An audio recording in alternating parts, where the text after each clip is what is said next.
EMP Series, Book 2, The New Normal, Day 144. It has been 144 days since the EMP attack, and 130 days since we last visited the group at the church. It was now the beginning of April. There was still a considerable amount of snow on the ground, and we have all weathered the winter together. Between our food stores and hunting, we had enough food to get us to this point without a problem. We have a system for harvesting snow into water and boiling creek water for drinking and cooking. We also have rainwater harvesting systems in place to use as the warmer weather approaches. We had built a small greenhouse and were planting our starters in there for the last week or so. During our prepping, we'd accumulated a large amount of heirloom seeds and were looking forward to some fresh fruit and veg. While trying to find members and friends of the church who were surviving in the area, we did pick up several more people to join us here. Things were looking up. We had survived a brutal winter and had food and water, and the days were starting to get longer and warmer. We were in good spirits. We thanked the Lord every day for prospering us so well. In the past 4 months, since the security force troops had pulled out of the school, we haven't seen or heard from them. One of the small trading posts got word that the government was concentrating all of its efforts in the larger urban areas that were out of control with riots and looting and senseless violence everywhere. People were killing each other for a can of tuna fish or a gallon of water. Up here in the hills and the outlying areas, we were pretty much being left alone. For the time being, anyways. Word got to us that the city 30 miles south, which was the closest real city with 100,000 people, was in complete chaos. The military had been called in and martial law was declared to try to quell the unrest. There were 3 very small trading posts set up within a 20-mile radius from where we were, as well as a larger trading post down in town a few miles away. It was set up in an old warehouse that had been long abandoned with the railroad. Each trading post had a community bulletin board, and people could post notices, both private and public. In this way began a rudimentary system of communicating with neighboring towns and people. Zeb Fairley worked as a courier for this system. He woke every day at 4:30 a.m. and rode full gallop to the large trading post on the railroad tracks. The town it was in had some 45,000 people before the EMP attack. He would pick up notices meant for the other 3 smaller posts and deliver them. He rode almost non-stop, only dismounting long enough to run in and collect the messages and get back on his horse. He could usually run the entire circuit, which was about 28 miles, and be back home by noon. Then he began his workday. For providing this service, he earned credits to use in trade at each of the posts. A group of engineers and fabricators had worked together with an old railroad museum down the line by the shore to restore 2 old steam locomotives. They had enlisted workers to repair and rebuild the miles of tracks that ran north to south through the state. This was a daunting task. Earlier last month they had run one of the locomotives for 30 miles between 2 towns to the south. Today Zeb learned at the larger trading post downtown that they were almost finished with the section of track that ran the 30 miles up from the city to the town where the trading post was located. This would greatly increase the traffic of goods and allow the messenger service to expand its area as well. It would also greatly increase the risk of trouble riding the rails into town. A double-edged sword indeed. But overall, this was positive progress. The Fairleys were thriving in this new society. They had little problem adjusting to the off-grid lifestyle, as they had been mostly self-sufficient to begin with. Losing electricity and the flow of goods and services proved to be only a minor inconvenience for them. Now that money was no longer useful and everything was barter, they were adjusting easily. They brought eggs and fresh milk down to the trading post and earned credits for the stuff that they sold there. They also delivered on request fresh meat that they butchered and processed at their farm. With spring coming, they had a large garden planned and would soon be providing fresh produce as well. Zach, who loved animals and was really good with horses, started to breed his family's stock. He had already delivered 2 fine young colts to market. Carl had considered horse breeding before the EMP attack, but never thought the potential earnings justified the effort and risk involved. Now, with very few vehicles on the road and gasoline at a premium, that all changed. When Zach approached him with the idea, Carl gave him his blessing and threw his support firmly behind the idea. In a society where money means nothing, the Fairleys were emerging as a powerful force, rich in wealth that did not include monetary concerns. Carl and his family were all hard workers.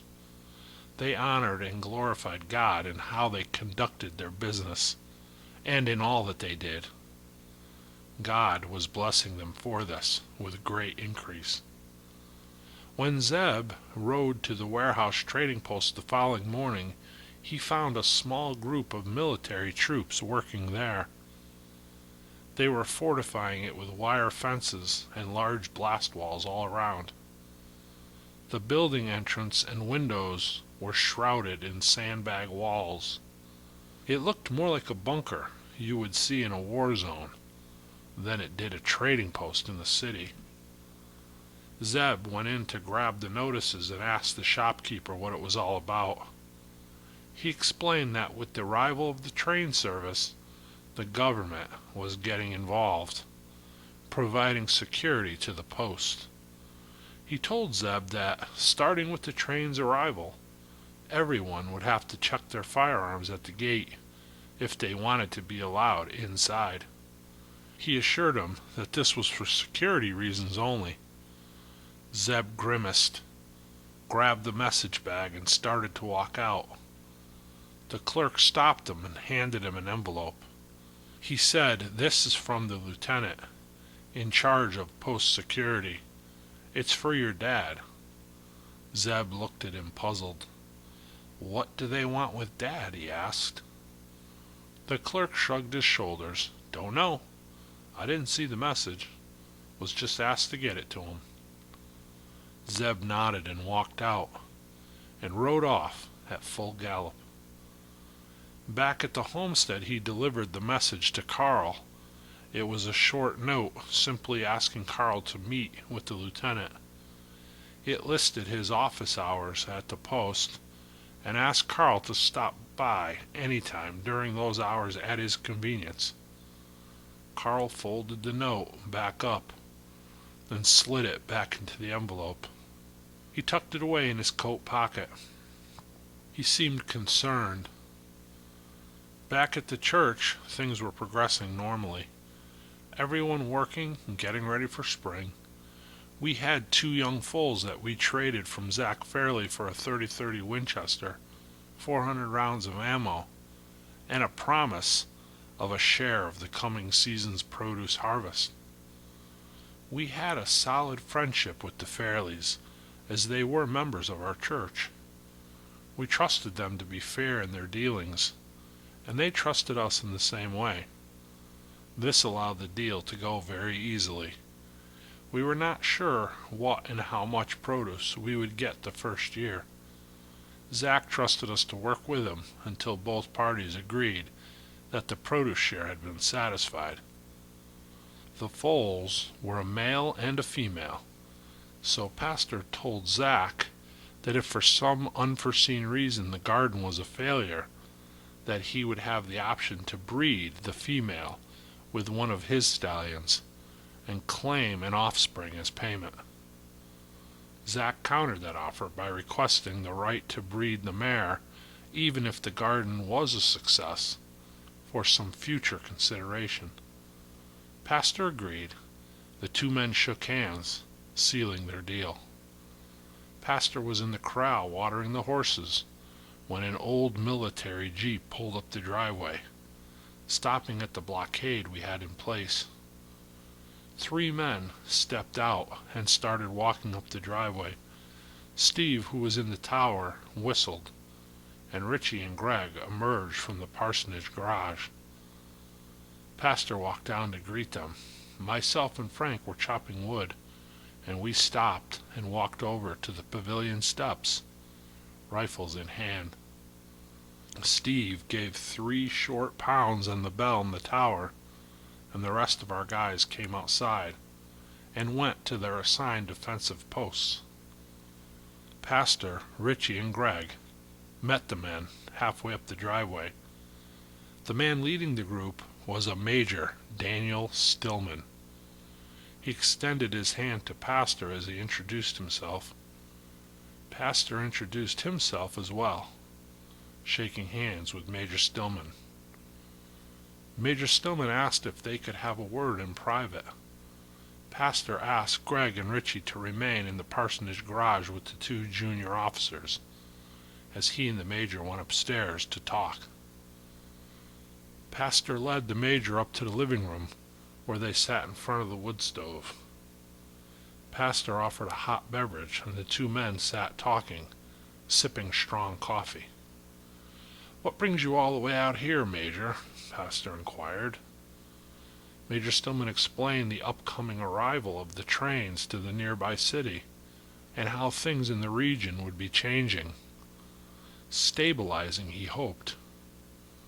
Things were pretty bad in the larger cities not very far from here, and he wanted to make sure that that did not spread out with the railroad service expansion. "And how can I help with that?" Pastor asked. "I'm glad you asked that, Pastor Sharps," the Major said, managing a slight chuckle. "The military command feels that to restore some normalcy to the region, we must establish a government hierarchy of some form. Most larger, more centralized areas remain under martial law. In these more rural, outlying areas, we believe less government may be a better approach." Pastor interrupted. "I have always believed that, Major. I also believe that if that were the case, this nation may not be in the predicament we're in today." "I understand that, Pastor Sharps. I really do. However, in an attempt to move forward from where we are now, we do need some government controls in place. Believe me, if you've seen what I see every day, just 30 miles to the south, you might agree. People are killing each other over nothing. It has to stop. It's my assignment to make it stop. Major, I'm sure your explanation of how you believe I can help will be coming at some point." Yes, I'm sorry, Pastor. We are setting up a regional board of governors, a group of local leaders, to set policy and outline procedures to move into this uncertain time, this new normal, if you will. We want you to fill one of a dozen or so seats on this board." "Well, Major, in the America I remember, we would elect people to fill those seats. You must remember the concept of democracy." Yes, interjected the Major. But Ben Franklin said it best. Democracy is two wolves and a lamb voting on what to have for lunch.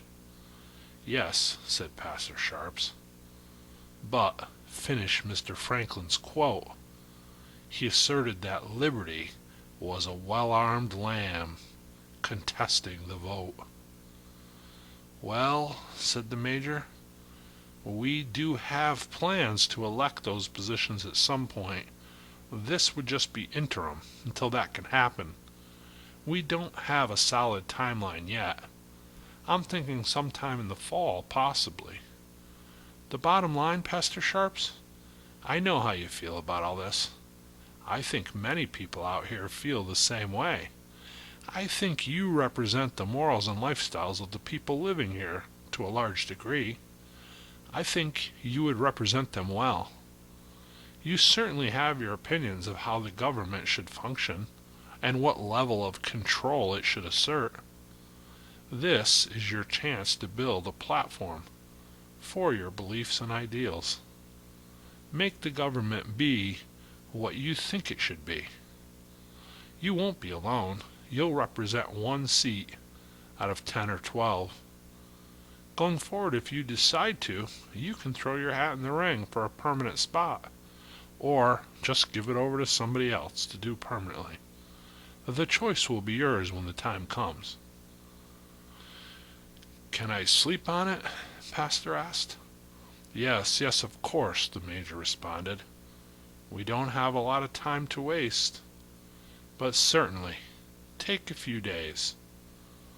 I'll have an answer for you tomorrow, Major, Pastor said. The two men shook hands again, and the Major and his men got in the Jeep and drove off.